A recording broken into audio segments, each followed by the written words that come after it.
இன்றைய தினம் தமிழகத்திலே இருக்கின்ற ஆட்சி நம்முடைய தமிழுக்கு, தமிழருக்கு, தமிழகத்திற்கு கேடு விளைவிக்கின்ற ஒரு தீய சக்தி இன்று ஆட்சியிலே இருந்து கொண்டிருக்கிறது. புரட்சி தலைவர் எம்ஜிஆர் அவர்கள் தமிழகத்தில் இருக்கின்ற ஒவ்வொருவருக்கும் திராவிட முன்னேற்ற கழகம் தீய சக்தி என்பதை ஊட்டி வளர்த்த மண் இந்த மண்.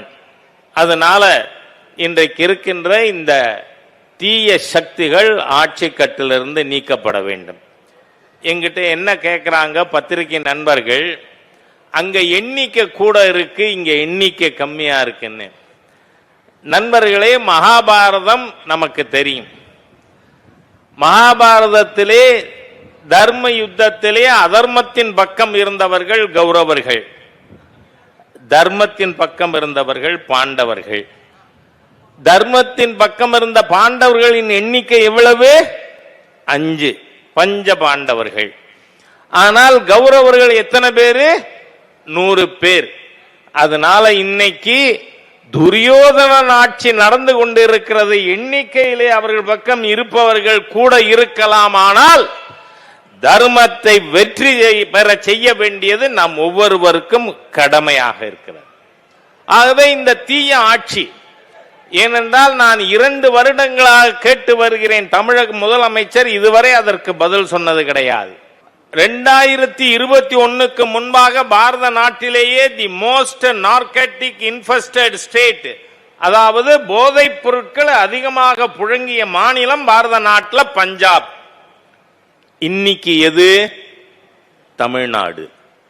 ஏனென்று சொன்னால் நம்ம மா சுப்பிரமணியன் ஒரு மந்திரி, பாவம், அவரே மதி மயக்கத்திலேயே எப்பொழுதும் இருப்பாரோ இல்ல கோமா ஸ்டேஜில் இருக்காரா ஹெல்த் மினிஸ்டர்னு எனக்கு தெரியல. தமிழ்நாட்டில் ஒரு கஞ்சா செடி இல்லையா, ஆஸ்பத்திரியிலே இருக்கு 4 அடி உயரத்துக்கு.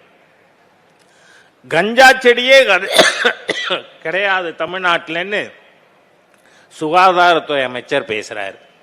நீங்க பாருங்க, இந்த 55-56 மாதங்கள்ல திரு மு.க. ஸ்டாலின் அவர்கள் ஆட்சிக்கு வந்த பிறகு 7000 படுகொலைகள் நடந்திருக்கிறது.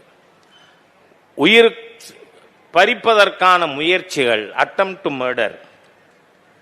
ஆகவே அதெல்லாம் எப்படி நடந்தது? நமக்கு ஊடக நண்பர்கள் இங்கே இருக்கிறார்கள், நாம எதையும் புதுசா சொல்றதுக்கு தேவையில்லை. இதுவரை அவர்கள் தந்த செய்திகளை தொகுத்து சொன்னால் போதுமானது. நீங்க பாத்தீங்கன்னா, இப்ப திருத்தணியில ஒரிசாவை சேர்ந்தவர் 4 இளைஞர்கள் சேர்ந்து வெட்டுறாங்க. என்ன காரணம்? உடனே பத்திரிகையில் என்ன? போதையின் தாக்கத்தால். அதே மாதிரியா கோயம்புத்தூர்ல ஒரு கல்கத்தாவை சேர்ந்த நண்பர் கொல்லப்படுகிறார். என்ன காரணம்? போதையின் தாக்கம்.